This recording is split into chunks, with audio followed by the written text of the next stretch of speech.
ಗುರುಂ ಜಗದೇಕನಾಥಂ ಭಕ್ತಪ್ರಿಯಂ ಸಕಲಲೋಕನಮಸ್ಕೃತಂ ಚ ತ್ರೈಗುಣ್ಯವರ್ಜಿತಮಜಂ ವಿಭುಮಾದ್ಯಮೀಶಂ ವಂದೇ ಭವಘ್ನಮರಾಸುರಸಿದ್ಧವಂದ್ಯಂ ನಾರಾಯಣಂ ನಮಸ್ಕೃತ್ಯ ನರಂ ಚೈವ ನರೋತ್ತಮಂ ದೇವೀಂ ಸರಸ್ವತೀಂ ವ್ಯಾಸಂ ತತೋ ಜಯಮುದೀರಯೇ ಸ್ವಸ್ತ್ಯಸ್ತು ಸತಾಂ ಹರಿ ಓಂ. ಸಂಜಯ ಧೃತರಾಷ್ಟ್ರನಿಗೆ ಯುದ್ಧದ ವೇದಿಕೆಯಲ್ಲಿ ನಡೀತಾ ಇದ್ದ ಸಂಗತಿಗಳನ್ನೆಲ್ಲ ಹೇಳ್ತಾ ಬರ್ತಾ ಇದ್ದ.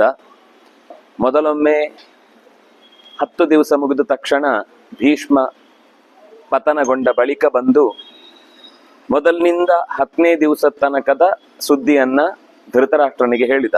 ಅವನು ಯುದ್ಧದ ವೇದಿಕೆಯಲ್ಲೇ ನೋಡಿದ್ದು.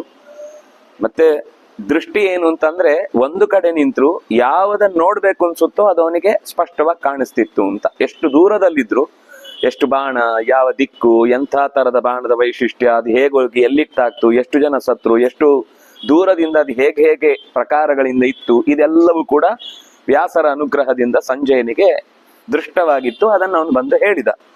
ಇಲ್ಲಾಂದ್ರೆ ಎಟ್ ಎ ಟೈಮ್ ಅನೇಕ ಯುದ್ಧ ಆಗ್ತಾ ಇರುತ್ತೆ, ಅದನ್ನು ಹೇಳೋದು ಹೇಗೆ?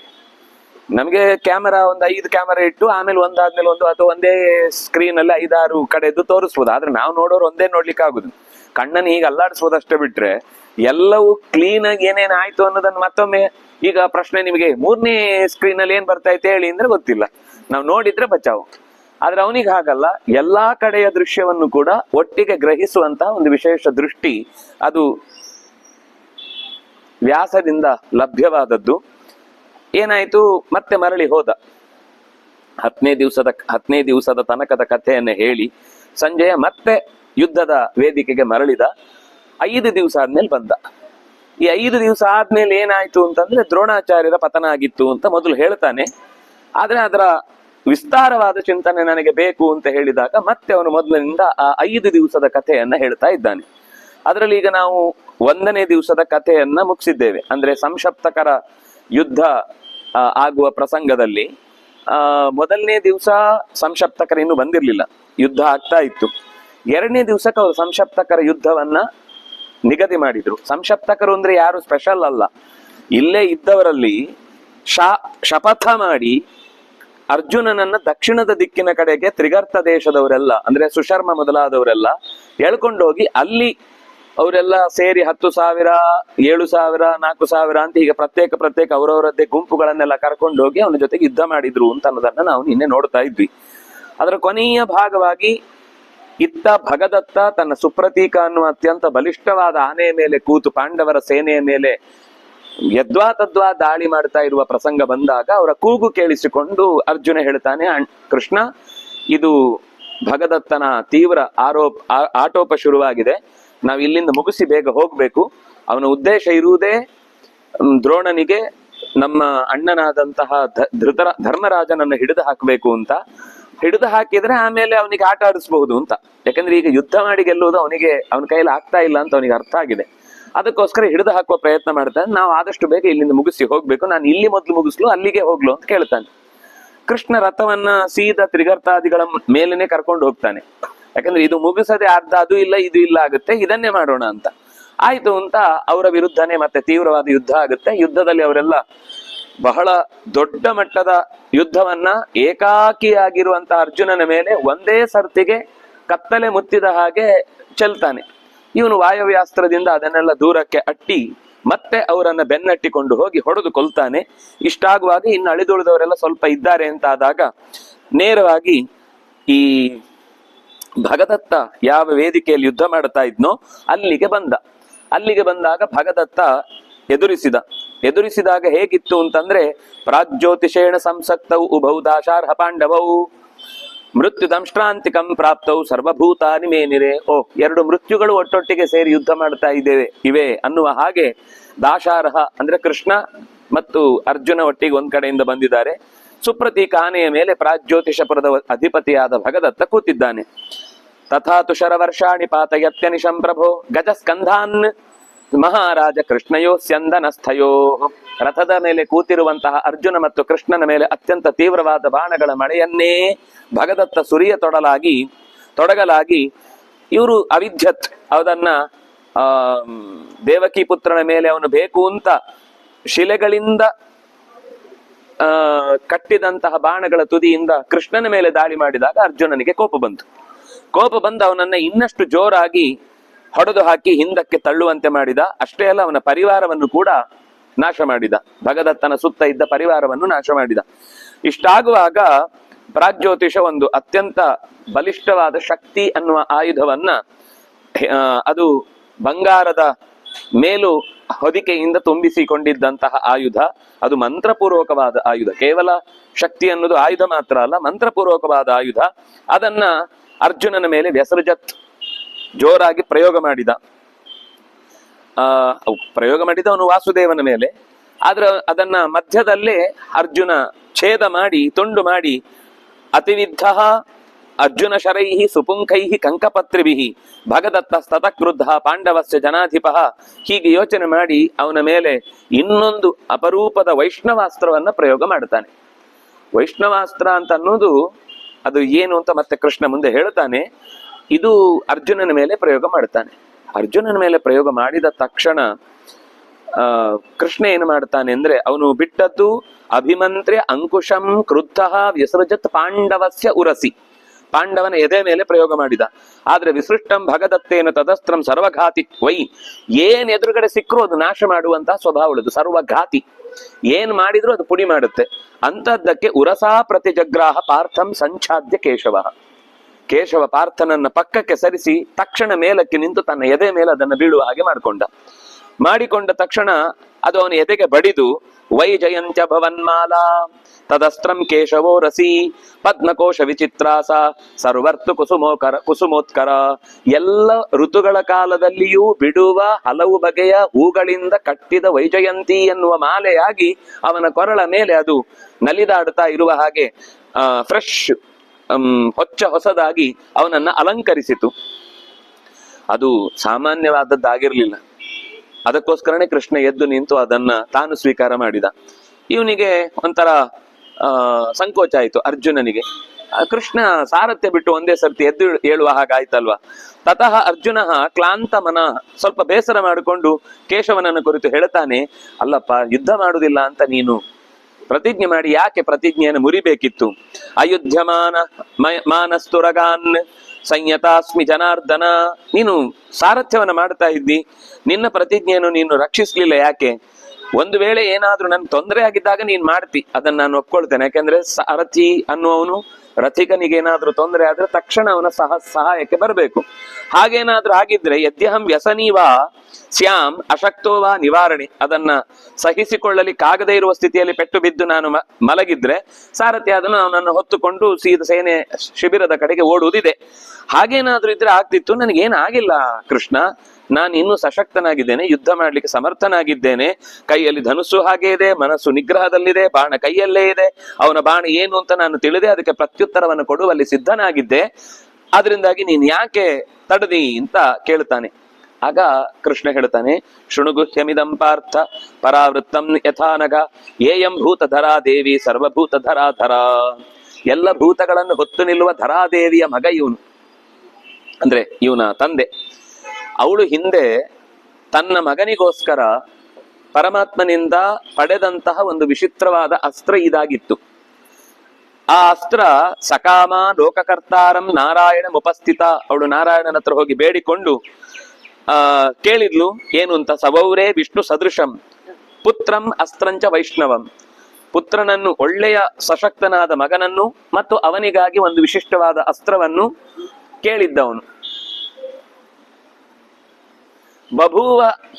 ಬಭೂವಚ ಸುತಸ್ತಸ್ಯಾಹ ನರಕೋ ನಾಮ ವಿಶ್ರುತಃ ಅಸ್ತ್ರಂತು ವೈಷ್ಣವಂ ತಸ್ಮೈ ದದೌ ನಾರಾಯಣ ಸ್ವಯಂ. ನಾರಾಯಣ ನೇರವಾಗಿ ಆಕೆಗೆ ಅನುಗ್ರಹ ಮಾಡಿ ಆಕೆಗೆ ಒಬ್ಬ ಮಗನನ್ನ ಕೊಟ್ಟು, ನರಕ ಅನ್ನುವವನನ್ನ, ಜೊತೆಗೆ ಈ ಅಸ್ತ್ರವನ್ನು ಕೂಡ ಅವನಿಗಾಗಿ ನಾರಾಯಣ ಸ್ವಯಂ ಕೊಟ್ಟಿದ್ದ. ಈ ಅಸ್ತ್ರ ಇದೆಯಲ್ವಾ, ಅದು ಅಸಾಮಾನ್ಯವಾದ ಅಸ್ತ್ರ. ತದೇವಂ ನರಕಸ್ಯಾಸೀತ್ ಅಸ್ತ್ರಂ ಸರ್ವಾಹಿತಾಂತಿಕಂ. ಎಲ್ಲ ತನ್ನ ವಿರುದ್ಧವಾದವರ ಮೇಲೆ ಅವನು ಪ್ರಯೋಗ ಮಾಡಿದ್ರೆ ಅದು ಅವರನ್ನ ನಿರ್ನಾಮ ಮಾಡ್ತಿತ್ತು. ಹಾಗಾಗಿ ಪ್ರಾಗ್ಜ್ಯೋತಿಷನಿಗೆ ಸಿಕ್ಕಿದಂತಹ ಸರ್ವ ಅಸ್ತ್ರ ವಿಘಾತಕವಾದಂತಹ ಈ ಅಸ್ತ್ರವನ್ನ ಸುಲಭದಲ್ಲಿ ಯಾರು ಕೂಡ ಎದುರಿಸ್ಲಿಕ್ಕಾಗುದಿಲ್ಲ. ನಾಸ್ಯ ಅವಧ್ಯೋಸ್ತಿ ಲೋಕೇಸ್ಮಿನ್ ಮದನ್ಯ ಕಶ್ಚಿದರ್ಜುನ. ನನ್ನ ಹೊರತಾಗಿ ಆ ನರಕನಿಗೆ ಯಾರಿಂದಲೂ ಸಾವಿರ್ಲಿಲ್ಲ. ಅವನು ಅವಧ್ಯತ್ವವನ್ನ ಕೇಳಿದ್ದ, ಆದರೆ ಅಸ್ತ್ರವನ್ನ ಕೊಟ್ಟು ಇದರಿಂದ ಅವನನ್ನೇ ಯಾರು ಕೊಲ್ಲುವವರು ತಕ್ಷಣದಲ್ಲಿ ಈ ಅಸ್ತ್ರಕ್ಕೆ ಮೀರಿದವರು ಯಾರು ಇಲ್ಲ ಅಂತ ಹೀಗೆ ಅನುಗ್ರಹ ಮಾಡಿದ್ದ. ಕೊನೆಗೆ ಅನುನೀಯ ಸುತಾಶಾರ್ಹ ಪಾಂಡವಂ ತ್ವರಿತೋ ಬ್ರವೀತ್, ನೀನು ಹೆಚ್ಚು ಹೊತ್ತು ಮಾಡಬೇಡ, ನಾನು ಯಾಕೆ ಎದ್ದು ನಿಂತೆ ಅಂದ್ರೆ ಅದನ್ನು ಹೇಳ್ತಾನೆ.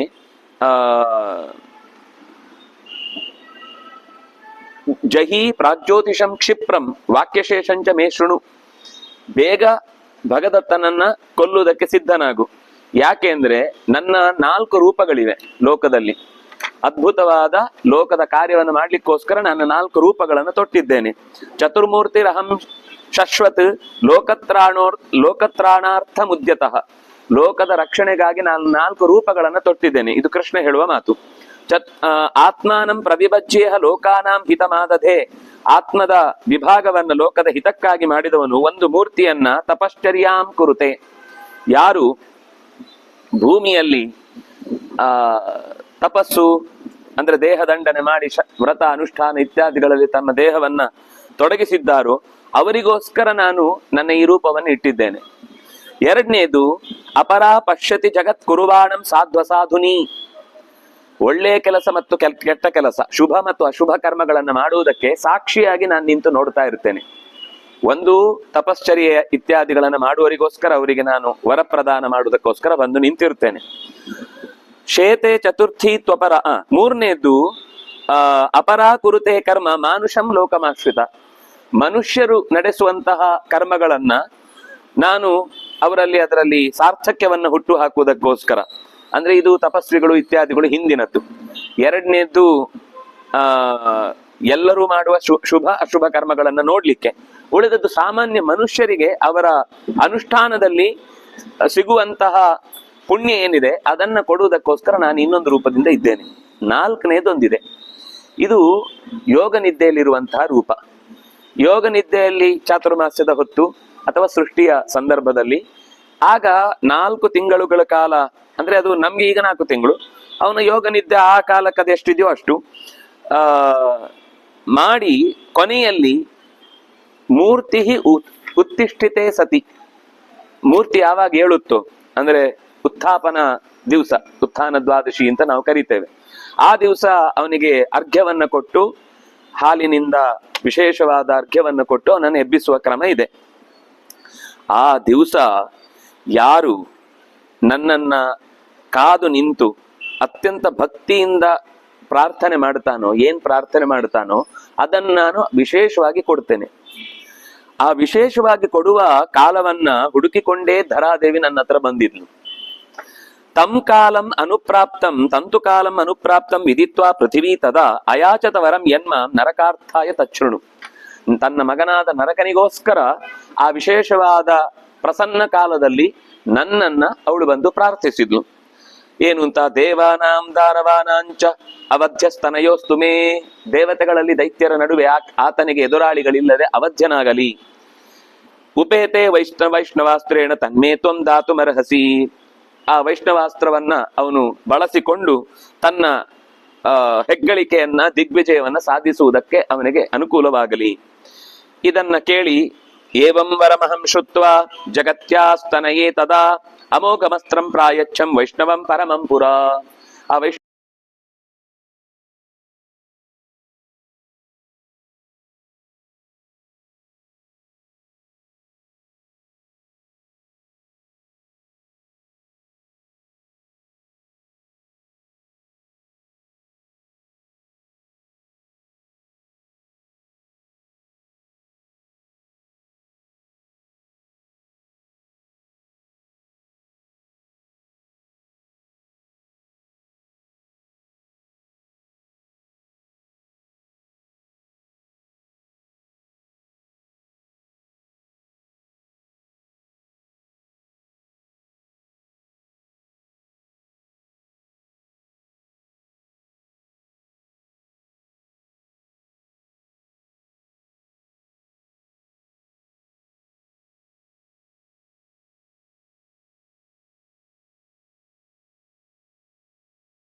ಬಾಣವನ್ನ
ಇದ್ದಕ್ಕಿದ್ದಂತೆ ಇಡೀ ವೇದಿಕೆಯ ಅಂದ್ರೆ ರಣರಂಗದ ಮಧ್ಯದಲ್ಲಿ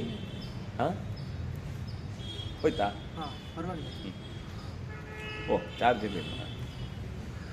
ವೇದಿಕೆಯಲ್ಲಿ ರಣರಂಗದ ವೇದಿಕೆಗೆ ಕರಡಿಗಳು ಬಂದವು. ಆಮೇಲೆ ಋಕ್ಷಾಹ, ಸಾಲಾವೃಕಾಹ, ಗೃಧ್ರಾಹ, ಕಪಯಃ, ಸರೀಸೃಪಾಹ, ಖರೋಷ್ಟ್ರಾಹ, ಮಹಿಷಾಹ, ಸಿಂಹಾಹ, ವ್ಯಾಘ್ರಾಹ, ಸೃಮರ ಚಿತ್ರಕಾಹ, ಯಾವುದು ಅಂತಿಲ್ಲ, ಕಾಡಿನ ಎಲ್ಲಾ ಮೃಗಗಳು ಕೂಡ ಒಟ್ಟಿಗೆ ನುಗ್ಗಿದ್ದಾವೆ ಅರ್ಜುನನ ಮೇಲೆ. ಅಷ್ಟೇ ಅಲ್ಲ, ಸಂಕ್ರುದ್ಧಾನಿ ಅಭ್ಯದಾವಂತ ವಿವಿಧಾನಿ ವಯಾಂಸಿಚ, ಅನೇಕ ರೀತಿಯ ಕ್ರೂರವಾದಂತಹ ಮಾಂಸವನ್ನೇ ಹಿಸಿದು ತಿನ್ನುವಂತಹ ರಣರ ಹದ್ದುಗಳೆಲ್ಲ ಮೇಲಿನಿಂದ ಒಂದೇ ಸರ್ತಿ ಅರ್ಜುನನ ಮೇಲೆ ದಾಳಿ ಮಾಡಿದವು. ಅಷ್ಟೇ ಅಲ್ಲ, ಇನ್ನು ಅನೇಕ ಕ್ರೂರವಾದಂತಹ ಪಿಶಾಚಗಳು, ಅಂದ್ರೆ ಕ್ರೂರವಾದ ವಿಕೃತವಾದ ರೂಪಗಳಿಂದ ಕೂಡಿದಂತಹ ಪಿಶಾಚಗಳು ಅವನ ಕಿವಿಯ ಹತ್ತಿರ ಬಂದು ಕಿರಿಚಲಿಕ್ಕೆ ಶುರು ಮಾಡಿದ್ವಂತೆ. ನೀನೇನ್ ಸಾಮರ್ಥ್ಯ ಉಳ್ಳವ, ನಿನಗೇನು ಮಾಡ್ಲಿಕ್ಕಾಗುದಿಲ್ಲ. ಅಂದ್ರೆ ಈ ಶಕ್ತಿಯನ್ನ, ಯುದ್ಧದಲ್ಲಿ ಇರುವ ಉತ್ತೇಜನವನ್ನ ಕಮ್ಮಿ ಮಾಡ್ಲಿಕ್ಕೋಸ್ಕರ ಅವನನ್ನ ಹೀಗಳೆಯುವಂತಹ ಮಾತುಗಳನ್ನ ಹೇಳಲಿಕ್ಕೆ ಶುರು ಮಾಡಿದ್ವು. ತಸ್ಮಾಚ್ಚ ತಮಸೋವಾಚ, ತುಂಬಾ ಕ್ರೂರವಾದ ಕತ್ತಲೆಯ, ಅಂದ್ರೆ ಅಡಗಿ ಕೂತು ಹೇಳಬಹುದಾದ ಮಾತುಗಳನ್ನೆಲ್ಲ ಅಲ್ಲಿಂದ ಜೋರಾಗಿ ಅವನಿಗೆ ಕಿವಿಗೆ ಚುಚ್ಚುವ ಹಾಗೆ ಮಾತನಾಡ್ಲಿಕ್ಕೆ ಶುರು ಮಾಡ. ಪಾರ್ಥಂ ಅಭತ್ಸಯನ್ ಅಂದ್ರೆ ಬೈಯುವುದು. ಸರ್ರಿ ಬೈಲಿಕ್ಕೆ ಶುರು ಮಾಡಿದ್ದು ಅಂದ್ರೆ ನೀನೇನ್ ಮಾಡ್ತೀನಿ, ನಿಂಗೇನ್ ಸಾಮರ್ಥ್ಯ, ನಿನಗೆ ಎಂಥದ್ದು ಗೊತ್ತಿಲ್ಲ, ಹಾಗೆ ಹೀಗೆ, ನೀನು ಹೆಂಡತಿಯ ಮುಂದೆ ಶಸ್ತ್ರವನ್ನೆಲ್ಲ ತ್ಯಾಗ ಮಾಡಿ ಅವಳನ್ನ ಅವಮಾನ ಮಾಡ್ಲಿಕ್ಕೆ ಕಾರಣನಾದವನು, ಏನು ನಿನಗೆ ಸಾಮರ್ಥ್ಯ ಇಲ್ಲ, ಹಾಗೆ ಹೀಗೆ ಅಂತೆಲ್ಲ. ಇವನಿಗೆ ಅರ್ಥ ಆಯ್ತು ಇದು ಏನು ಅಂತ, ಇದು ಯಾವುದು ಒರಿಜಿನಲ್ ಅಲ್ಲ ಅಂತ. ಯಾವಾಗ ಒರಿಜಿನಲ್ ಅಸ್ತ್ರ ಇರುವುದಿಲ್ವೋ ಆಗ ಬೈಗುಳವೇ ಅಸ್ತ್ರ. ಎಲ್ಲಾ ಕಾಲದಲ್ಲೂ ಇದ್ದದ್ದೇ. ಅದೇ ಬರುತ್ತೆ, ಉತ್ತರ ಬರುತ್ತೆ. ಇದ್ದಕ್ಕಿದ್ದಾಗಿ ಈಗ ಆದದ್ದು ನೋಡಿ. ತತ್ತಮೋ ಭೈರವಂ ಘೋರಂ ಭಯಕರ್ತೃ ಮಹಾಹವೇ. ಈ ಮಹಾಯುದ್ಧದಲ್ಲಿ ಇದ್ದಕ್ಕಿದ್ದಂತೆ ಭಯವನ್ನು ಹುಟ್ಟಿಸುವ ಈ ರೀತಿಯಾದ ಪ್ರವೃತ್ತಿಯನ್ನು ನೋಡಿ ಉತ್ತಮಾಸ್ತ್ರೇಣ ಮಹತಾ ಜ್ಯೋತಿಷೇಣ ಅರ್ಜುನೋವಧೀತ್. ಜ್ಯೋತಿಹಿ ಅನ್ನುವಂತಹ ಒಂದು ವಿಶಿಷ್ಟವಾದ ಅಸ್ತ್ರವನ್ನು ಸ್ವೀಕಾರ ಮಾಡಿ ಅದನ್ನು ಆಗಸಕ್ಕೆ ಬಿಟ್ಟಂತೆ. ಬಿಟ್ಟ ತಕ್ಷಣ ಅಷ್ಟೂ ಮಾಯೆಯ ಪ್ರಭಾವ ಕಳಚಿ ಬಿದ್ದು ಹೋಯಿತು. ಶಕುನಿ ಮಾಯಾಸ್ತ್ರದಿಂದ ಅವನನ್ನು ಹೆದರಿಸಿ ಅವನಿಗೆ ಕತ್ಲೆ ಆಗುವ ಹಾಗೆ ಮಾಡಿದರೆ ಆವಾಗ ಅವನ ಮೇಲೆ ಉಳಿದವರು ದಾಳಿ ಮಾಡಬಹುದು ಅಂತ ಅದು ಅವನಿಗೆ ಮಾತ್ರ ಕಾಣೋದು. ಅವನ ಹೆಸರನ್ನು ಹೇಳಿ ಅವನ ಮೇಲೆ ಪ್ರಯೋಗ ಮಾಡಿದರೆ ಸುತ್ತಲಿನವರಿಗೆ ಅದೇನು ಕಾಣಲ್ಲ. ಅವನೇನೋ ಬೆಪ್ಪನಾಗೆ ಕೈಯಲ್ಲಾಡಿಸ್ಲಿಕ್ಕೆ ಬರುವುದಿಲ್ಲ, ಕಾಲಲ್ಲಾಡಿಸ್ಲಿಕ್ಕೆ ಬರುವುದಿಲ್ಲ ಅಂತ ಹಿಂಗೆ ಹಿಡ್ಕೊಂಡು ಸಿಕ್ಕಾಕೊಂಡಂಗೆ ಇರ್ತಾನೆ ಅವನು.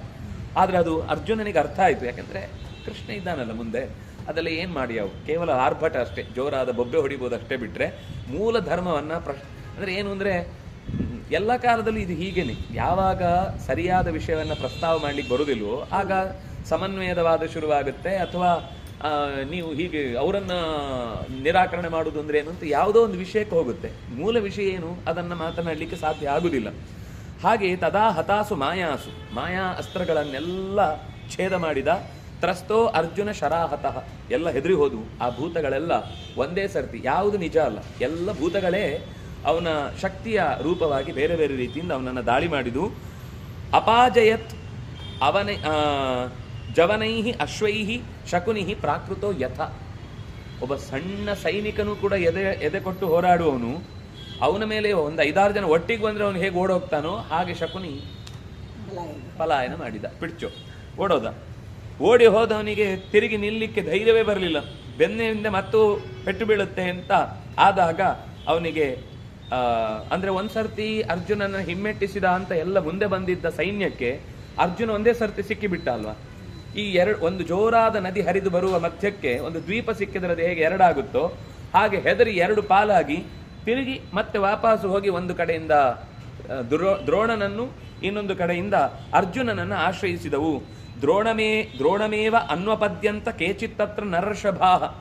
ಎದುರಿಗೆ ಬಂದಾಗ ಅರ್ಜುನ ಸಿಕ್ಕಿದ ತಕ್ಷಣ ಅಬೌಟ್ ಟರ್ನ್, ಈ ಕಡೆಯಿಂದ ಕೆಲವರು, ಈ ಕಡೆಯಿಂದ ಕೆಲವರು, ಎಡಕ್ಕೆ ಕೆಲವರು, ಬಲಕ್ಕೆ ಕೆಲವರು, ಹೀಗೆ ತಿರುಗಿದವರು ಸೀದ ಕೇಚಿತ್ ದುರ್ಯೋಧನಂ ರಾಜನ್ ಅರ್ಧ್ಯಮಾನಾಹ ಕಿರೀಟಿನ. ಪೆಟ್ಟು ತಿಂದು ನಿನ್ನ ನಿಲ್ಲಿಕ್ಕೆ ಸಾಧ್ಯ ಇಲ್ಲ ಅಂತ ಕೆಲವರು ದುರ್ಯೋಧನನನ್ನು ಆಶ್ರಯ ಪಡೆದ್ರು, ಕೆಲವರು ದ್ರೋಣನನ್ನು ಆಶ್ರಯ ಪಡೆದ್ರು. ಯುದ್ಧದ ಪೆಟ್ಟು ತೀವ್ರವಾಯಿತು. ತೇನ ಅರ್ಜುನೇನ ಶರಾ ಮುಕ್ತಾಹ ಕಂಕ ಪತ್ರಾನು ತನುಚ್ಛಿದ. ಶರೀರವನ್ನೆಲ್ಲ ಎಲ್ಲಿ ತಾಗಿತ್ತೋ ಅಲ್ಲೆಲ್ಲ ಗಾಯ ಆಗಿ ಅವರಿಗೆ ನಿಲ್ಲಿಕ್ಕಾಗಲಿಲ್ಲ. ಹೇಗಿತ್ತು ಅಂದರೆ ಶಲಭಾ ಇವ ಸಂಪೇತು ಸಮೃಣ್ವಾನ ದಿಶೋ ದಶ. 10 ದಿಕ್ಕುಗಳನ್ನು ಒಟ್ಟಿಗೆ ಒಂದು ಕೋಟ್ಯಂತರ ಶಲಭಗಳು, ಶಲಭ ಅಂದರೆ ಈ ಹಾತೆಗಳು ಒಟ್ಟಿಗೆ ಮುತ್ತಿದ್ರೆ ಏನು ಮಾಡಬೇಕು ಅಂತ ತೋಚದಂತಹ ಸ್ಥಿತಿ ಬಂದ ಹಾಗೆ ಅವನ ಬಾಣಗಳು ಶತ್ರುಗಳ ಮೇಲೆ, ಅರ್ಜುನನ ಬಾಣಗಳು ತೀವ್ರವಾದ ಪೆಟ್ಟನ್ನು ಕೊಟ್ಟು. ಕೊನೆಗೆ ಹೇಗಿತ್ತು ಅಂದರೆ ಪರಿಸ್ಥಿತಿ, ಪಿತಾಸುತಂ ತ್ಯಜತಿ ಸುಹೃದ್ವರಂ ಸುಹೃತ್ ತಥೈವ ಪುತ್ರ ಪಿತರಂ ಶರಾತುರಃ ಸ್ವರಕ್ಷಣೇ ಕೃತಮಯತ್ ತದಾ ಜನಾಃ ತ್ಯಜತಿ ವಾಹನಪಿ ಪಾರ್ಥ ಪೀಡಿತಾ.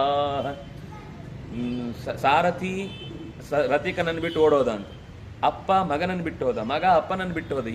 ಒತ್ತು ಸ್ವಕೃತ ರಕ್ಷಣೆ, ತನ್ನ ರಕ್ಷಣೆ ಮೊದಲಾಗಬೇಕು ಅಂತ ಎಲ್ಲರೂ ಕೂಡ ಅರ್ಜುನನ ಈ ಪೆಟ್ಟು ಸಿಕ್ಕಿದ ಮೇಲೆ ಯಾರನ್ನು ಬಾ ನಿನ್ನನ್ನು ಕರ್ಕೊಂಡು ಹೋಗ್ತೇನೆ ಅಂತ ಕೈ ಹಿಡ್ಕೊಂಡಿದ್ದವನು ಬಿಟ್ಟ ಹೋದ.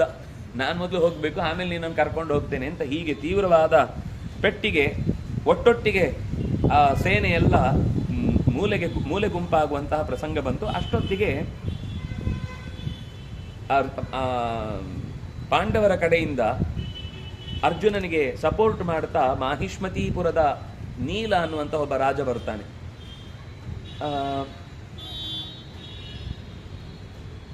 ಈ ವಿಷಯವನ್ನು ಹೇಳುವಾಗ ನಮ್ಗೆ ಇಲ್ಲಿ ಅಶ್ವತ್ಥಾಮನಿಂದ ನೀಲ ಸತ್ತ ಅಂತಿದೆ, ಅಶ್ವತ್ಥಾಮ ನೀಲನನ್ನ ಕೊಂದ ಅಂತ.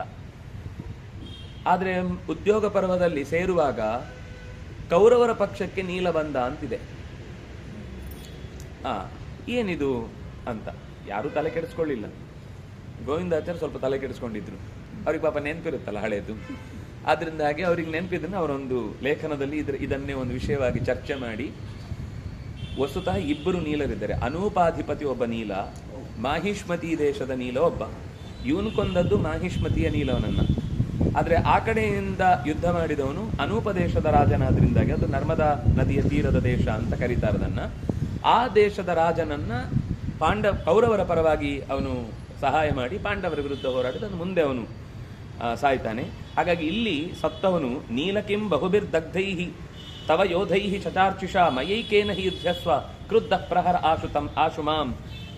ಅಶ್ವತ್ಥಾಮನಿಗೆ ಎದುರಾಗಿ ತೀವ್ರವಾದ ಯುದ್ಧ ಮಾಡಿ ಕೌರವರ ಸೇನೆಯನ್ನ ಪುಡಿಗಟ್ಟಿಕೊಂಡು ಮುಂದಕ್ಕೆ ನುಗ್ಗುತ್ತಾ ಇರಬೇಕಾದ್ರೆ ಅಶ್ವತ್ಥಾಮ ಸಿಗ್ತಾನೆ. ಏನು ಪುಡಿ ಸೈನಿಕರನ್ನು ಓಡಿಸ್ತಾ ಇದ್ದಿ, ಬಾ ನನ್ನ ಹತ್ರ ಯುದ್ಧ ಮಾಡಿ ನೀನು ಗೆದ್ದೆ ಅಂತಾದ್ರೆ ನಿನ್ನ ಸಾಮರ್ಥ್ಯಕ್ಕೊಂದು ಬೆಲೆ ಇದೆ ಅಂತ ಅರ್ಥ ಅಂತ ಅವನನ್ನ ಕರೆದು ಯುದ್ಧದಲ್ಲಿ ಸೇರಿಸಿಕೊಂಡ.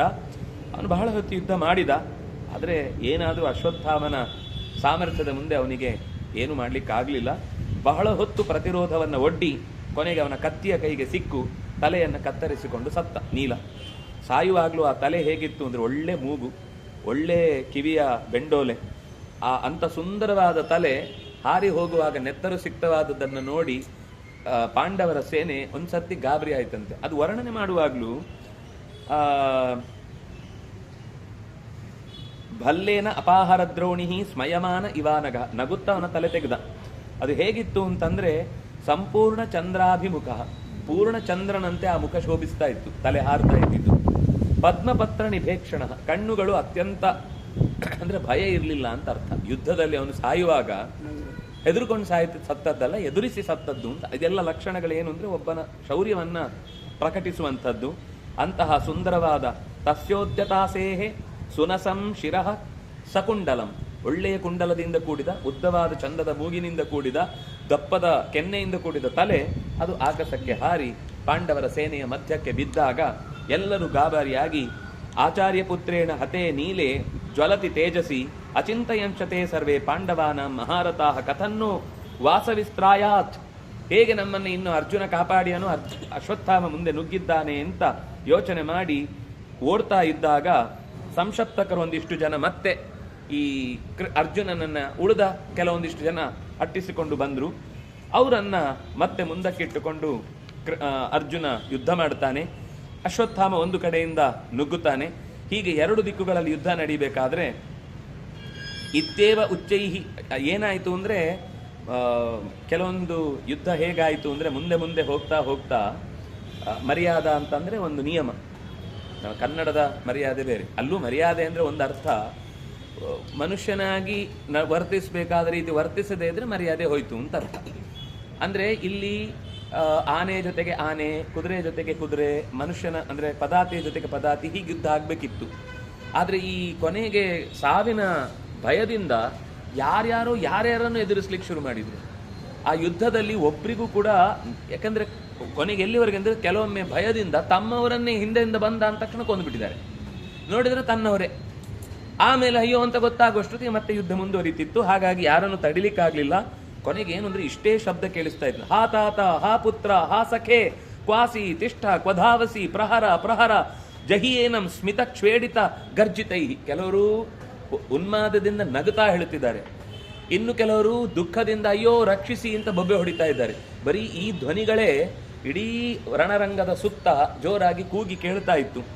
ಅಯ್ಯೋ ಅಪ್ಪ ಅಂತ ಕೆಲವರು, ಮಕ್ಕಳೇ ಅಂತ ಕೆಲವರು, ಗೆಳೆಯ ಅಂತ ಮತ್ತೊಬ್ಬ, ಎಲ್ಲಿ ಯಾರಾದ್ರೂ ನನ್ನ ರಕ್ಷಿಸಿ ಅಂತ ಇನ್ನು ಕೆಲವರು, ಇನ್ನೊಬ್ಬ ಎಲ್ಲಿ ಓಡ್ತಾ ಇದ್ದಿ, ನಿಲ್ಲು, ಯುದ್ಧಕ್ಕೆ ತಾಕತ್ತಿದ್ರೆ ನೀನು ನನಗೆ ಮುಖ ಕೊಟ್ಟು ಮಾತಾಡು, ಬೆನ್ ಕೊಡ್ತಿದ್ದೇನು ಅಂತ ಅವನು ಬೈತಿದ್ದಾನೆ.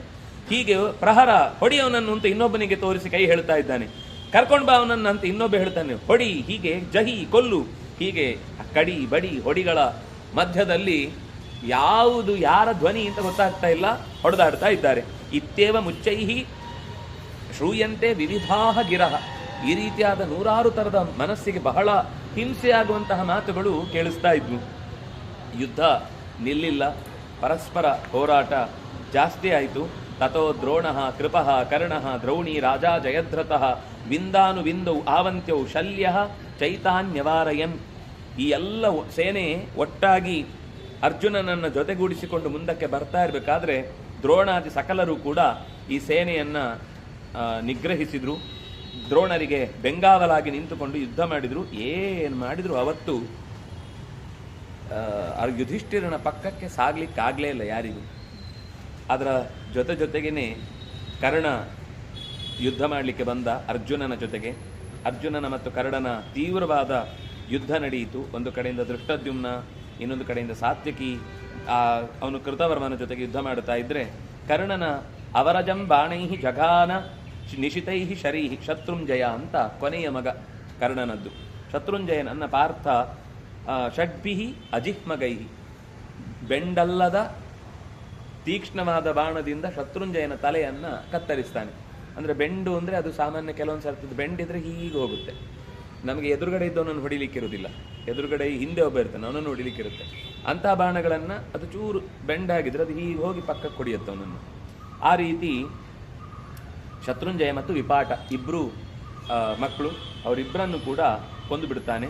ಆ ನಂತರ ತಥೋ ಭೀಮ ಸಮುತ್ಪತ್ಯ, ಇನ್ನೊಂದು ಕಡೆಯಿಂದ ಭೀಮ, ಅವನಂತೂ ಯುದ್ಧದ ವೇದಿಕೆಯೇ ಬೇರೆ. ಕೈಯಲ್ಲಿ ವರಾಸಿನ ಅತ್ಯಂತ ತೀಕ್ಷ್ಣವಾದ ಖಡ್ಗವನ್ನು ಹಿಡಿದು ಕರ್ಣನ ಪಕ್ಷದಲ್ಲಿದ್ದಂಥ ಅವನ ಅತ್ಯಂತ ಹತ್ತಿರದ ನಿಕಟವರ್ತಿಗಳಾದ 15 ವೀರರನ್ನ ತನ್ನ ಖಡ್ಗದಿಂದ ತಲೆಯನ್ನ ಈ ಸೊಪ್ಪು ಸವರದಾಗೆ ಸವರ್ಕೊಂಡು ಹೋದಂತೆ.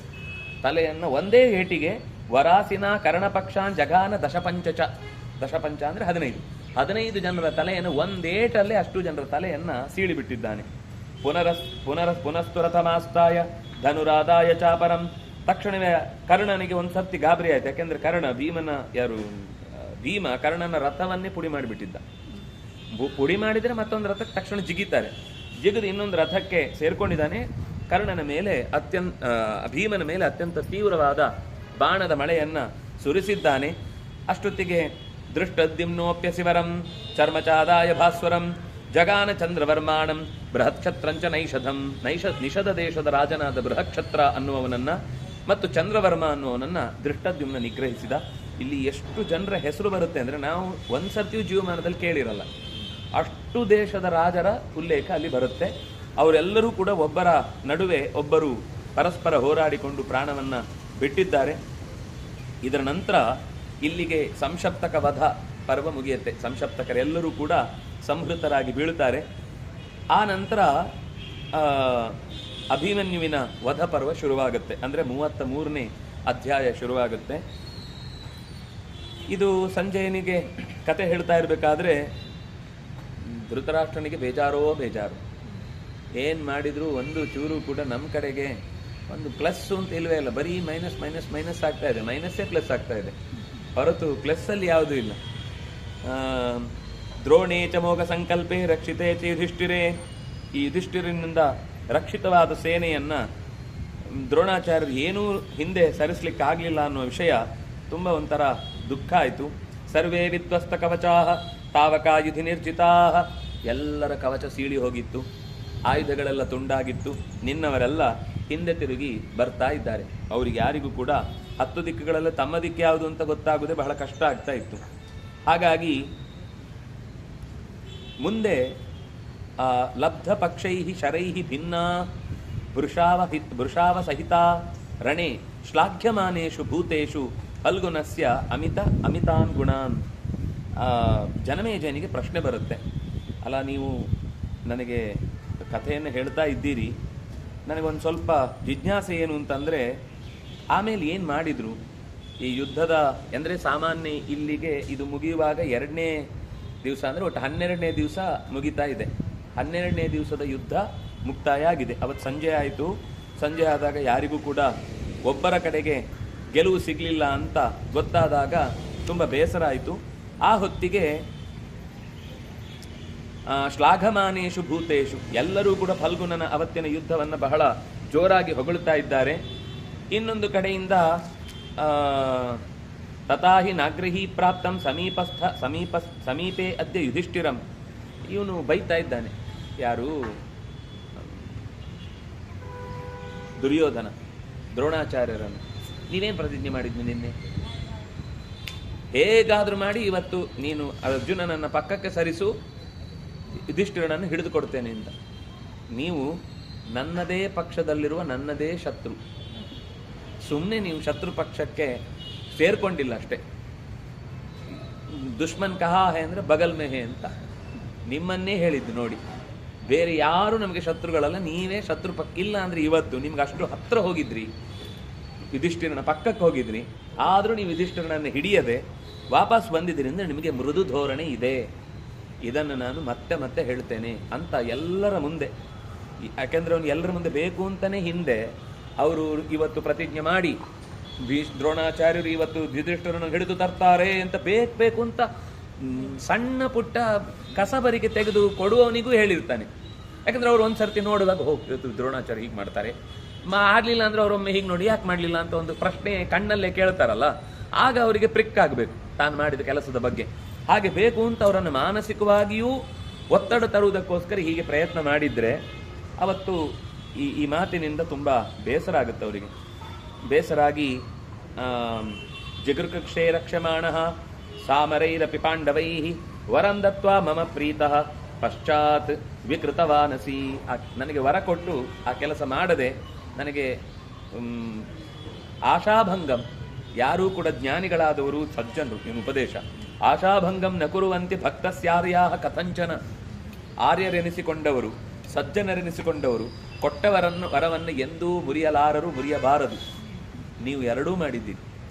ನೀವು ಮುರಿಬಾರದಿತ್ತು, ಮುರಿದ್ರಿ. ನನಗೆ ಏನೋ ನಂಬಿಕೆ ಇತ್ತು ನೀವು ಮಾಡಿಕೊಡ್ತೀರಿ ಅಂತ ಗುರುಗಳ ಸ್ಥಾನದಲ್ಲಿಟ್ಟು ನಿಮ್ಮನ್ನು ದೊಡ್ಡದಾಗಿ ನಾನು ಚಿಂತಿಸಿದ್ದೆ, ಆ ಕೆಲಸವನ್ನು ನೀವು ಮಾಡಲಿಲ್ಲ.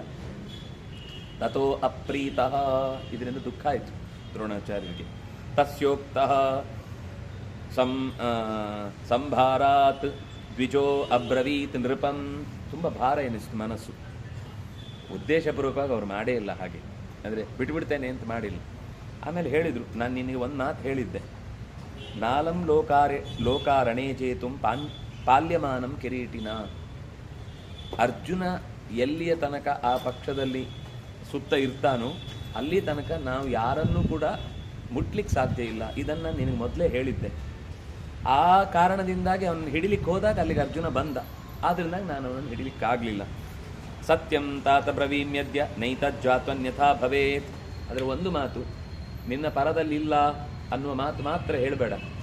ನಾನು ಯಾವತ್ತೂ ನಿನಗೆ ಹಿತವಾದದ್ದನ್ನೇ ಮಾಡುವ ಬಯಕೆಯಿಂದ ಯುದ್ಧದಲ್ಲಿ ತೊಡಗಿದ್ದೇನೆ. ಯುದ್ಧದಲ್ಲಿ ಅನ್ಯಾಯವನ್ನು ಅಥವಾ ನಿನಗೆ ಮೋಸವನ್ನು ನಾನು ಮಾಡುವ ಕಲ್ಪನೆಯನ್ನು ಕೂಡ ಇಟ್ಕೊಂಡಿಲ್ಲ. ನಾನು ಅಂಥದ್ದು ಮಾಡುವ ಕೆಲಸ ಮಾಡುವವನೂ ಅಲ್ಲ. ತತ್ರ ಕಸ್ಯ ಬಲಂ ಕಾಮೇತ್ ಅನ್ಯತ್ರ ತ್ರ್ಯಂಬಕಾತ್ ಪ್ರಭೋ.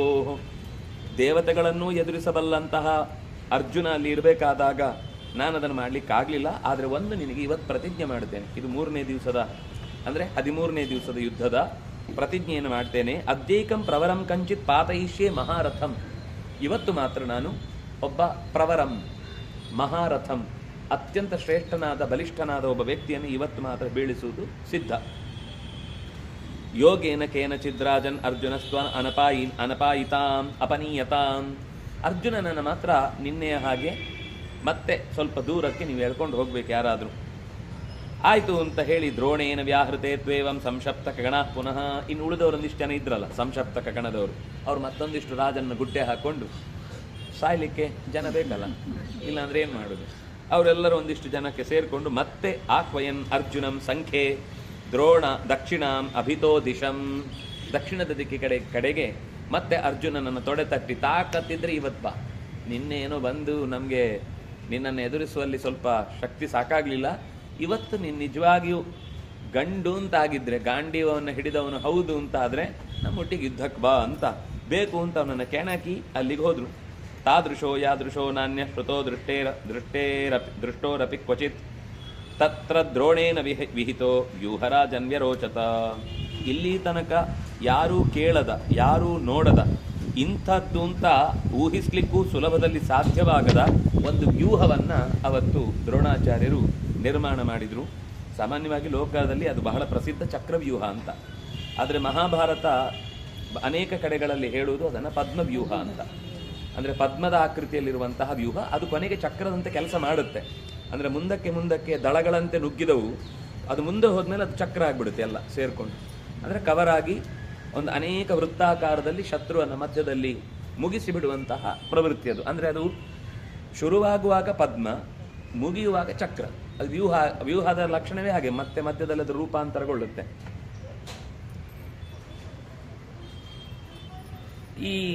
ಈ ಪ್ರಯತ್ನದಲ್ಲಿ ಎಲ್ಲರೂ ಯುದ್ಧಕ್ಕಾಗಿ ಸಿದ್ಧರಾಗಿದ್ದಾರೆ.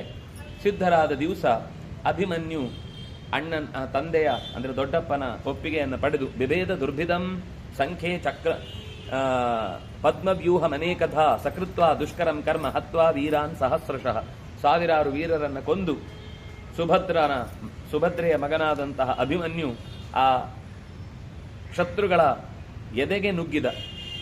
ಸಾವಿರಾರು ಅಲ್ಲ, ಲಕ್ಷಗಟ್ಟಲೆ ಸೈನಿಕರನ್ನ ಸಂಹಾರ ಮಾಡಿದ. ಅಲ್ಲಿ ಕೌಸಲ್ಯ ಅಂತ ಒಬ್ಬ ಇದ್ದ, ಅಂದ್ರೆ ಕೋಸಲ ದೇಶದವ. ಬೃಹದ್ಬಲ ಇದ್ದ, ಶಲ್ಯಪುತ್ರನನ್ನು ಕೊಂದ, ಅವನ ಮೊಮ್ಮಕ್ಕಳನ್ನು ಕೊಂದ, ನಿನ್ನ ಮೊಮ್ಮಗನಾದ ಲಕ್ಷಣನನ್ನು ಕೊಂದ. ಹೀಗೆ ಅವನು ಕೊಂದ ಕೆಲಸ ಸ್ವಲ್ಪ ಅಲ್ಲ. ದುಶ್ಯಾಸನನ ಮಗನನ್ನು ಕೂಡ ಸಂಹಾರ ಮಾಡಿ ಕೊನೆಗೆ ಪ್ರಾಣವನ್ನು ಬಿಟ್ಟ.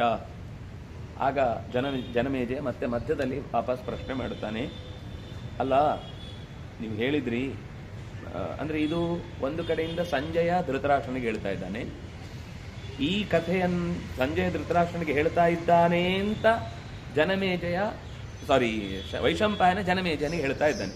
ಆಗ ಅಲ್ಲಿ ಜನಮೇಜಯನ ಪ್ರಶ್ನೆ, ನೀವು ಕಥೆ ಹೇಳಿದ್ರಿ ಸರಿ, ಕೃಷ್ಣನೊಂದಿಗೆ ಕೂಡಿಕೊಂಡ ಪಾಂಡವರ ಅಷ್ಟೂ ಜನರ ಸಾಮರ್ಥ್ಯವನ್ನು ಅಭಿಮನ್ಯು ಹೊಂದಿದ್ದ ಅಂತ ನಾವು ಕೇಳಿದ್ದೇವೆ ಯುದ್ಧದಲ್ಲಿ. ಯಾಕೆಂದ್ರೆ ಕೃಷ್ಣ ಅಸಾಧಾರಣವಾದ ಗುಣದಿಂದ ಕೂಡಿದವ. ಸಮರೋದ್ಯುಕ್ತ ಕರ್ಮಾಣ, ಪ್ರತಿಯೊಬ್ಬರೂ ಕೂಡ ಸಮರದಲ್ಲಿ ಎಂದೂ ಕೂಡ ಹಿಮ್ಮೆಟ್ಟಿಸಿಕೊಂಡವರಲ್ಲ, ಯುದ್ಧದಲ್ಲಿ ಮುನ್ನುಗ್ಗಿದವರೇ. ಕರ್ಮಭಿರ್ ವ್ಯಂಜಿತಾಶ್ರಮ, ತಮ್ಮ ತಮ್ಮ ಸತ್ಕರ್ಮಗಳನ್ನು ಆಶ್ರಮೋಚಿತವಾಗಿ ನಿರಂತರವಾಗಿ ಮಾಡಿದವರು. ಶಶ್ವತ್ ಕರ್ಮಾನ್ವಯೈ ಬುದ್ಧ್ಯ ಪ್ರಕೃತ್ಯ ಯಶಸಾ ಗಿರಾ ನಭೂತೋ ಭವಿತಾ ವಾಪಿ ಕೃಷ್ಣಸ್ಯ ಸದೃಶ ಪುಮಾನ್. ಕೃಷ್ಣನಿಗೆ ಸದೃಶನಾದ ಮತ್ತೊಬ್ಬ ವ್ಯಕ್ತಿ ಇಲ್ಲ. ಅವನು ಶಶ್ವತ್, ಎಲ್ಲಾ ಕಾಲಕ್ಕೂ ಒಂದೇ ತರ.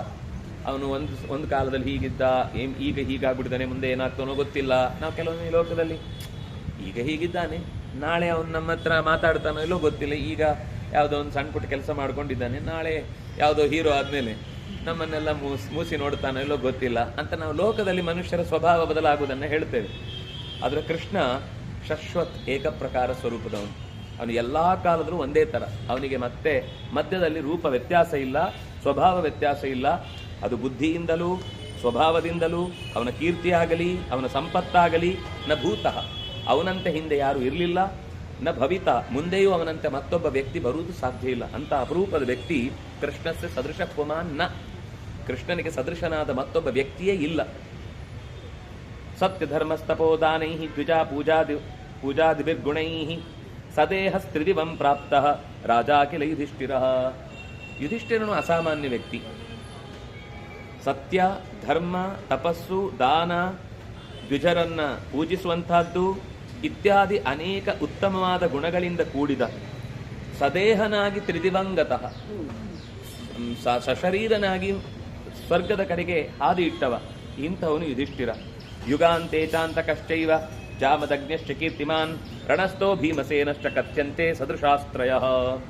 ಯುಗದ ಕೊನೆಯಲ್ಲಿ ಎಲ್ಲ ಜೀವಗಳನ್ನು ತನ್ನ ಒಡಲಲ್ಲಿ ಹಾಕಿಕೊಂಡು ನುಂಗಿ ಬಿಡುವಂತಹ ಅಂತಕನಿಗೆ ಮತ್ತು ಆ ಕಾಲದಲ್ಲಿ ಇದ್ದ ಎಲ್ಲ ಕ್ಷತ್ರಿಯ ರಾಕ್ಷಸ ಸ್ವಭಾವದ ಕ್ಷತ್ರಿಯರನ್ನೆಲ್ಲ ನಡುಗಿಸಿದ ಜಾಮದಗ್ನ್ಯ ಅಂತನ್ನುವವನು, ಇವರಿಬ್ಬರಿಗೆ ಇನ್ನೊಬ್ಬನನ್ನ ಮಧ್ಯದಲ್ಲಿ ನಿಲ್ಲಿಸಬಹುದು ಅಂತಂದ್ರೆ ಅದು ಭೀಮಸೇನ. ಇದಕ್ಕೆ ಸರಿಯಾಗಿ ಇನ್ನೊಬ್ಬರನ್ನು ಉದಾಹರಣೆ ಕೊಡ್ಲಿಕ್ಕೂ ಬರುವುದಿಲ್ಲ. ಇಂತಹ ಸಾಮರ್ಥ್ಯ ಉಳ್ಳವ ಭೀಮಸೇನ. ಪ್ರತಿಜ್ಞಾ ಕರ್ಮದಕ್ಷಸ್ಯ ರಣೇ ಗಾಂಡೀವ ಧನ್ವನ ಉಪಮಾಂ ನಾಧಿಗಚ್ಛಾಮಿ ಪಾರ್ಥ ಸದರ್ಶೀಂ ಕ್ಷಿತವು. ಒಂದು ಪ್ರತಿಜ್ಞೆ ಮಾಡಿದ ಅಂದ್ರೆ ಅದನ್ನು ಕೊನೆ ಮುಟ್ಟಿಸುವ ತನಕ ಪ್ರಯತ್ನವನ್ನ ಛಲ ಬಿಡದೆ ಮಾಡುವವ ಅರ್ಜುನ. ಅವನಿಗೆ ಸರಿಯಾದ ಎದುರಾಳಿ ಮತ್ತೊಬ್ಬ ಇಲ್ಲ. ಗಾಂಡೀವ ಧನುಸ್ಸನ್ನು ಹಿಡಿದು ನಿಂತ ಅಂದ್ರೆ ಎಲ್ಲರೂ ಕೂಡ ಹಿಂದಕ್ಕೆ ಸರಿಲೇಬೇಕು. ಉಪಮಾಂ ನಾಧಿಗಚ್ಛಾಮಿ, ಅವನಿಗೆ ಸಮನಾದ ಎದುರಾಳಿ ಮತ್ತೊಬ್ಬನಿಲ್ಲ. ಇನ್ನು ಗುರುವಾತ್ಸಲ್ಯಮತ್ಯಂತಂ ನೈಭೃತ್ಯಂ ವಿನಯೋಧಮಃ ನಕುಲೆ ತ್ವಭಿರೂಪ್ಯಂ ಚ ಶೌರ್ಯಂಚ ನಿಯತಾನಿಷಟ್. ನಕುಲನಲ್ಲಿ ಗುರುಗಳಲ್ಲಿ ಅತ್ಯಂತ ಪ್ರೀತಿ, ಹೇಳಿದ ಕೆಲಸವನ್ನ ತಕ್ಷಣ ಅದನ್ನ ಗುಟ್ಟು ರಟ್ಟು ಮಾಡದೆ, ನಿಭೃತ ಅಂದ್ರೆ ರಹಸ್ಯವಾಗಿ ಕೆಲಸವನ್ನು ಹೇಳಿದ್ದನ್ನು ಮಾಡಿ ಮುಗಿಸುವುದು, ವಿನಯ, ಇಂದ್ರಿಯ ನಿಗ್ರಹ, ದಮ ಮತ್ತು ಶೌರ್ಯ, ಇಂಥ 6 ವಿಶಿಷ್ಟವಾದ ಗುಣಗಳಿಂದ ಕೂಡಿದವ ನಕುಲ. ಶ್ರುತ ಮಾಧುರ್ಯ ಗಾಂಭೀರ್ಯ ಸತ್ವರೂಪ ಪರಾಕ್ರಮೈ ಸದೃಶೋ ದೇವಯೋರ್ವೀರ ಸಹದೇವ ಕಿಲಾಶ್ವಿನೋ. ಕೇಳುವಿಕೆ, ಮಾತಿನಲ್ಲಿ ಮಾಧುರ್ಯ, ಆ ವಿಷಯದಲ್ಲಿ ಗಾಂಭೀರ್ಯ, ಒಳ್ಳೆಯ ತಾಕತ್ತು, ಒಳ್ಳೆಯ ರೂಪ, ಮುಂದೆ ಹೆಜ್ಜೆ ಇಡುವ ಅಸದೃಶವಾದ ನೈಪುಣ್ಯ, ಇದಕ್ಕೆ ಅವನಿಗೆ ಸಮಾನನಾಗಿ ಇದ್ರೆ ಅಶ್ವಿದೇವತೆಗಳನ್ನೇ ಹೇಳಬೇಕಷ್ಟೆ. ಇನ್ನು ಇದಕ್ಕೆ ಸರಿಯಾದ ರೂಪವಂತಿಕೆ ಉಳ್ಳ, ನಯವಂತಿಕೆ ಉಳ್ಳ, ನೀತಿಮಾನ್ ಆದ ಮತ್ತೊಬ್ಬ ವ್ಯಕ್ತಿಯನ್ನು ತೋರಿಸ್ಲಿಕ್ಕೆ ಸಾಧ್ಯ ಇಲ್ಲ. ಏಚ ಕೃಷ್ಣೇ ಗುಣಾ ಸ್ಪೀತಾ ಪಾಂಡವೇಶು ಚ ಯೇ ಗುಣಾ ಅಭಿಮನ್ಯೋ ಕಿಲೈಕಸ್ಥಾ ದೃಶ್ಯಂತೆ ತೇ ಗುಣಾ ಶುಭಾ. ನಾನು ಇಷ್ಟು ಯಾಕೆ ಹೇಳಿದ್ದು ಅಂದ್ರೆ, ಇಷ್ಟೂ ಜನರ ಎಲ್ಲವೇ ಹೋಲಿಕೆ ಇದ್ದದ್ದು ಅಭಿಮನ್ಯುವಿನಲ್ಲಿ. ಕೃಷ್ಣನಲ್ಲಿರುವ ಗುಣ, ಪಾಂಡವರಲ್ಲಿರುವ ಗುಣ. ಯಾಕೆಂದ್ರೆ ಯುಧಿಷ್ಠಿರನ ಶೌರ್ಯ ಅವನಲ್ಲಿತ್ತು. ಯುಧಿಷ್ಠಿರಸ್ಯ ಶೌರ್ಯೇಣ ಕೃಷ್ಣಸ್ಯ ಚರಿತೇನ ಚ. ಕೃಷ್ಣನ ಚಾರಿತ್ರ್ಯವನ್ನ ಅವನು ಕೂಡ ಅನುಸರಿಸಿದ್ದ. ಕರ್ಮಣ ಭೀಮಸೇನಸ್ಯ, ಭೀಮಸೇನ ನುಗ್ಗಿದ ಹಾಗೆ ಆನೆ ನುಗ್ಗಿದಾಗ ನುಗ್ಗುದೆ, ಮುಂದೆ ಎದುರಾಳಿಗಳು ಹೇಗಿದ್ದಾರೆ ಅಂತ ಆಮೇಲೆ ಯೋಚಿಸುದು. ನುಗ್ಗಿ ಬಿದ್ದ ಮೇಲೆ ಓ ಇವನ ಅಂತ ಯೋಚಿಸುವುದಷ್ಟೇ. ಮೊದಲೇ ಯೋಚಿಸಿ ಆದ್ರೆ ಹೋದ್ರೆ ಹತ್ತಿ ಬೆಳೆದ್ರೆ ಅಜ್ಜಿಗೊಂದು ಕೂರೆ ಸೀರೆ ಅಂತ ಆಮೇಲೆ ಯೋಚನೆ ಮಾಡ್ಕೊಂಡು ಕೊಡುದಲ್ಲ. ಹೋಗ್ತಾ ಇರುವುದು, ನುಗ್ಗುತ್ತಾ ಇರುವುದು. ಇನ್ನು ಧನಂಜಯಸ್ಯ ರೂಪೇಣ, ಧನಂಜಯ ಹಿಡಿದು ನಿಲ್ಲುವ ತಾಕತ್ತಿದೆಯಲ್ಲ, ಬಾಣವನ್ನು ಹಿಡಿದಿಡುವ ರೀತಿ, ನೈಪುಣ್ಯ, ಅದು ಅವನಿಗೆ ವಿಕ್ರಮೇಣ ಶುಭೇನ ಚ, ಆ ಹೆಜ್ಜೆ ಮುಂದಕ್ಕಿಡುವಂತಹ ಸಾಮರ್ಥ್ಯ. ವಿನಯೇ ಸಹದೇವಸ್ಯ ಸದೃಶಂ ನಕುಲಸ್ಯ ಚ, ನಕುಲನ ಸಹದೇವನ ಸಾಮರ್ಥ್ಯಕ್ಕೆ ಸರಿಯಾದ ಸಾಮರ್ಥ್ಯ ವಿನಯವನ್ನು ಹೊಂದಿದ ಅಭಿಮನ್ಯುವನ್ನ ಸೌಭದ್ರಂ ಅಪರಾಜಿತಂ, ಅವನು ಯಾರಿಂದಲೂ ಸುಲಭದಲ್ಲಿ ಸೋಲುಣ್ಣುವವನಲ್ಲ. ಅವನ ಬಗ್ಗೆ ಯುದ್ಧದ ವಿಸ್ತೃತವಾದ ಹೇಗೆ ಅವನು ಹತನಾದ ಅನ್ನೋದನ್ನು ನೀನು ನನಗೆ ಹೇಳಬೇಕು. ಅಭೀಹಿ ಅಂದ್ರೆ ಭಯ ಇಲ್ಲದವ, ಮನ್ಯು ಅಂದ್ರೆ ಕೋಪದಿಂದ ಮುನ್ನುಗ್ಗುವವ, ಭಯ ಇಲ್ಲದೆ ಶತ್ರುಗಳನ್ನ ನಿಗ್ರಹಿಸುವ ಕೋಪದಿಂದ ಮುನ್ನುಗ್ಗುವವ.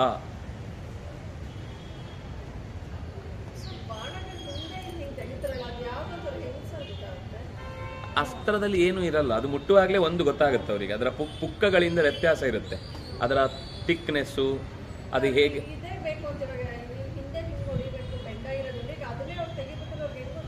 ನಮಗೆ ತಲೆಯಲ್ಲಿ ಏನು ಅಂದ್ರೆ AK-47 ಬೇರೆ, 56 ಬೇರೆ, ಇನ್ನೊಂದು ಬೇರೆ, ಮತ್ತೊಂದು ಬೇರೆ ಅಂತ. ಅವ್ರಿಗೇನು ಅಂದ್ರೆ ಬಾಣ ಕೈಯಲ್ಲಿ ಹಿಡಿದ ಮೇಲೆ, ಅದರಲ್ಲಿ ಕೈ ತಂದ ಮೇಲೆ ಅವರ ಮಂತ್ರದಿಂದ ಅದು ಬದಲಾಗುತ್ತೆ.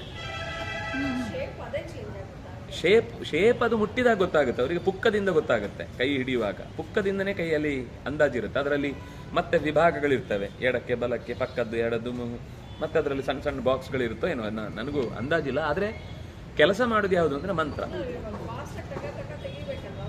ಅದರ ಅಷ್ಟು ಪ್ರಾಕ್ಟೀಸು. ನೀವು ಏನಂತಾರೆ ಅದಕ್ಕೆ, ಮಂಡಿಗೆ ಮಾಡೋರನ್ನು ನೋಡಿ, ಅದೊಂದೇ ಅಲ್ಲ, ಕೈಯಲ್ಲಿ ಬೇರೆ ಬೇರೆ ಆಯುಧಗಳನ್ನು ತೆಗೆದು ಅದಕ್ಕೆ ತಕ್ಕಂತೆ ತೆಗೆದು ಹಿಡಿದು ಅಭ್ಯಾಸ ಇರುತ್ತೆ ಅವರಿಗೆ. ಮೊದಲೇ ಇಡುವಾಗ್ಲೇ ಅದಕ್ಕೆ ಈಗ ಎಷ್ಟೋ ಜನ ಕೀ ಎಲ್ಲ ತೆಗೆಯುವಾಗ ನೋಡೋದೇ ಇಲ್ಲ, ಹೀಗೀಗ ತೆಗೆದು ಕೊಡ್ತಾ ಇರ್ತಾರೆ ಟಕ ಟಕ ಟಕ ಟಕ ಟಕ ಅಂತ. ನಮ್ಗದು ನೋಡಿಯೇ ಗೊತ್ತಿಲ್ಲ, ಆದ್ರೆ ನನಗೆ ಅಂಥದ್ದೊಂದು ಪ್ರಕ್ರಿಯೆ ನಮ್ಗೆ ತಕ್ಷಣ ಅರ್ಥ ಆಗೋದಿಲ್ಲ. ಅವರಿಗೆ ಅದೇ ಜೀವನ ಆದ್ರಿಂದ ಅದರಲ್ಲಿ ಒಂದು ಪಾರಮ್ಯವನ್ನು ಅವರು ಸಾಧಿಸಿದ್ರೆ ಮಾತ್ರ ಆ ಯುದ್ಧಕ್ಕೆ ಬರ್ಲಿಕ್ಕಾಗುತ್ತೆ. ಅದೇ ಚುರುಕುತನ, ಅದೇ ಯುದ್ಧದಲ್ಲಿ ಬೇಕಾಗುವ ಲಾಘವ. ಚುರುಕುತನ ಅಂತಂದ್ರೆ ಯುದ್ಧದಲ್ಲಿ ಯಾವ ಹೊತ್ತಿಗೆ ಯಾವ ಬಾಣ ಬಿಡಬೇಕು ಅಂತ ಕಲ್ಪಿಸಿಕೊಂಡು ಅದನ್ನೇ ತೆಗೆದು ಅದನ್ನೇ ಬಿಟ್ಟು ನೆಕ್ಸ್ಟ್ ಏನಾಗಬೇಕು ಅನ್ನೋದನ್ನು ಯೋಚನೆ ಮಾಡಿರ್ಬೇಕು. ಇಷ್ಟು ಕ್ಷಣ ಮಾತ್ರದಲ್ಲಿ ಹೇಳಲಿಕ್ಕೂ ಆಗಲ್ಲ.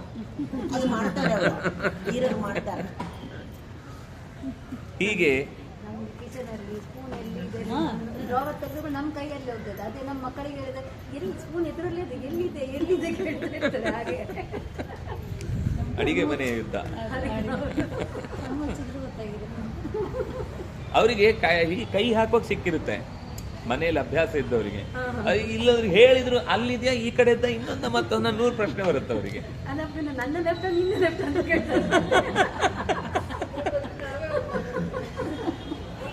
ನಾವು 3 ಸಲ ಮಾಡುದನ್ನು ಅವರು 10 ಸಲ ಕೇಳಿ ಹಾಳು ಮಾಡಿರ್ತಾರೆ. ಈ ಮಾತು ಕೇಳುವಾಗ ಧೃತರಾಷ್ಟ್ರನಿಗೆ ತುಂಬಾ ಪುತ್ರಂ ಪುರುಷ ಸಿಂಹಸ್ಯ ಸಂಜಯ ಪ್ರಾಪ್ತ ಯೌವನಂ, ಇನ್ನೂ ಪೂರ್ತಿ 16 ತುಂಬದ ಹುಡುಗ, ಪುರುಷ ಸಿಂಹನಂತೆ ಇದ್ದವ.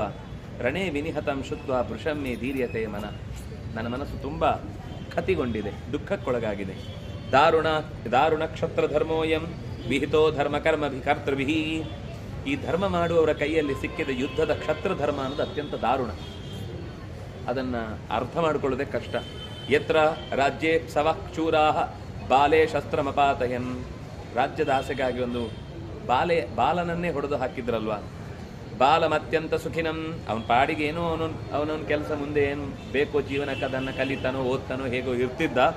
ಅವನನ್ನು ನಾವು ಯುದ್ಧದಲ್ಲಿ ಕರೆತಂದು ಅಸ್ತ್ರಗಳಿಂದ ಕೊಂದೆವು ಅಂತ ಅನ್ನೋದು ಯಾಕೋ ಇದು ಹೇಗಾಯಿತು ಅಂತ ಅನ್ನೋದೇ ನನಗೆ ನಂಬಲಿಕ್ಕೆ ಆಗ್ತಾ ಇಲ್ಲ. ವಿಭಿಪ್ಸಿತಾರಥಾನೀಕಂ ಸೌಭದ್ರೇಣಾಮಿತೌಜಸ ವಿಕ್ರೀಡಿತಂ ಯಥಾ ಸಂಖ್ಯೆ ತನ್ಮಮ ಚಕ್ಷ್ವ ಸಂಜಯ, ಹೇಗೆ ಯುದ್ಧ ಮಾಡಿದ ಅವನು, ಸಾಮಾನ್ಯ ಯುದ್ಧ ಅಂತೂ ಮಾಡಿರಲ್ಲ, ಅಂತ ಅಮಿತೌಜಸ್ಸಿನಿಂದ ಕೂಡಿದಂತಹ ಅವನ ಯುದ್ಧದ ಕ್ರಿಯೆಗಳನ್ನು ನನಗೆ ಬಿಡಿಸಿ ಹೇಳು ಅಂತ ಕೇಳಿದಾಗ ಮತ್ತೆ ಸಂಜಯ ಆ ಸೌಭದ್ರನ ಸಾಮರ್ಥ್ಯದ ಬೇರೆ ಬೇರೆ ಪ್ರಕಾರಗಳನ್ನು ವರ್ಣಿಸಲಿಕ್ಕೆ ಶುರು ಮಾಡುತ್ತಾನೆ. ಅನ್ನುವಲ್ಲಿಗೆ 33ನೇ ಅಧ್ಯಾಯ ಮುಕ್ತಾಯ ಆಗುತ್ತೆ. ದ್ರೋಣ ಪದ್ಮವ್ಯೂಹವನ್ನು ರಚಿಸ್ತಾನೆ. ಹೇಗೆ ರಚಿಸಿದ ಅನ್ನುವ ವಿವರಣೆಯನ್ನು ಮತ್ತೆ ನಾಳೆಯ ಚಿಂತನೆಯಲ್ಲಿ ಅನುಸಂಧಾನ ಮಾಡೋಣ ಅಂತ ಹೇಳ್ತಾ, ಕಾಯೇನ ವಾಚ ಮನಸೇಂದ್ರಿಯೈರ್ವಾ ಬುದ್ಧ್ಯಾತ್ಮನಾ ನುಸುತ ಸ್ವಭಾವ ಕರೋಮಿ ಯತ್ಯತ್ ಸಕಲಂ ಪರಸ್ಮೈ ನಾರಾಯಣಾಯೇತಿ ಸಮರ್ಪಯಾಮಿ. ತಪಸ್ವಿನೋ ದಾನಪರಾ ಯಶಸ್ವಿನೋ ಮನಸ್ವಿನೋ ಮಂತ್ರವಿದಸ್ಸು ಮಂಗಲಾಃ ಕ್ಷೇಮಂ ನ ವಿಂದಂತಿ ವಿನಾ ಯದರ್ಪಣಂ ತಸ್ಮೈ ಸುಭದ್ರ ಶ್ರವಸೇ ನಮೋ ನಮಃ. ಶ್ರೀಕೃಷ್ಣಾರ್ಪಣಮಸ್ತು.